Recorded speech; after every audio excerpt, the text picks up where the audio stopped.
Le locataire de la résidence située près du fleuve était le charretier du village, Pierre Masson, surnommé Pete. Monsieur Masson était chargé tout autant de conduire l'ambulance que de livrer des biens de consommation et le charbon aux habitants de l'île. Les autorités convirent de lui construire cette maison parée de papier brique vers 1902-1908.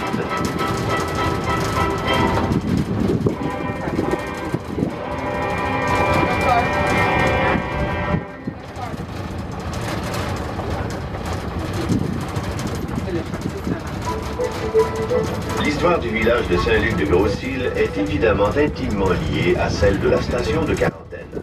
Érigée au cœur de l'île afin d'éviter des échanges entre le secteur des gens en santé et celui des gens malades, le village se développe au rythme de celui de la station.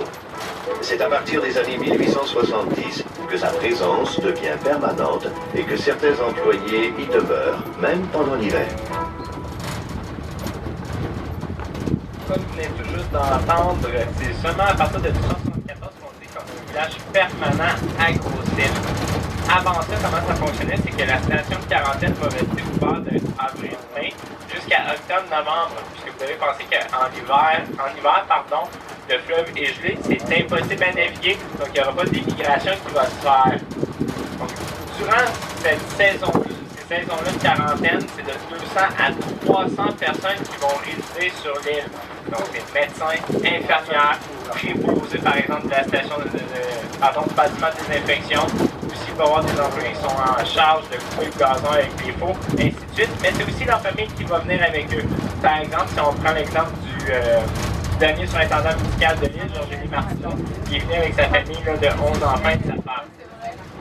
Et quand la station va fermer là, vers octobre-novembre, les médecins, infirmières et tous les employés vont partir chacun chez soi.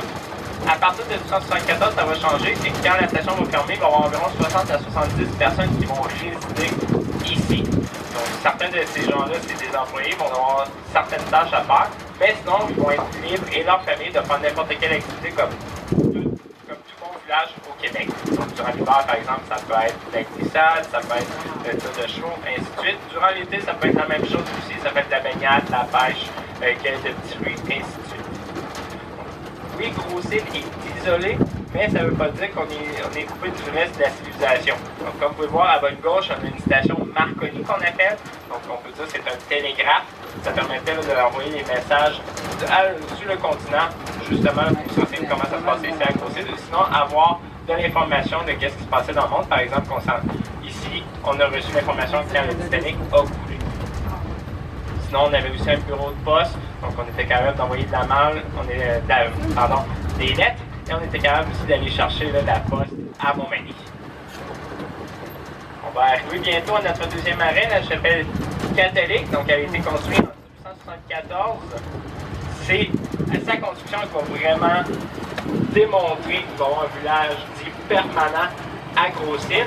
On va s'arrêter quelques minutes. Vous allez pouvoir aller à l'intérieur le visiter. Par la suite, vous allez pouvoir rembarquer dans le train balade pour qu'on se rende jusqu'à l'ouest pour que vous ayez le temps de prendre le reste de vous, le temps d'aller aux prochaines activités.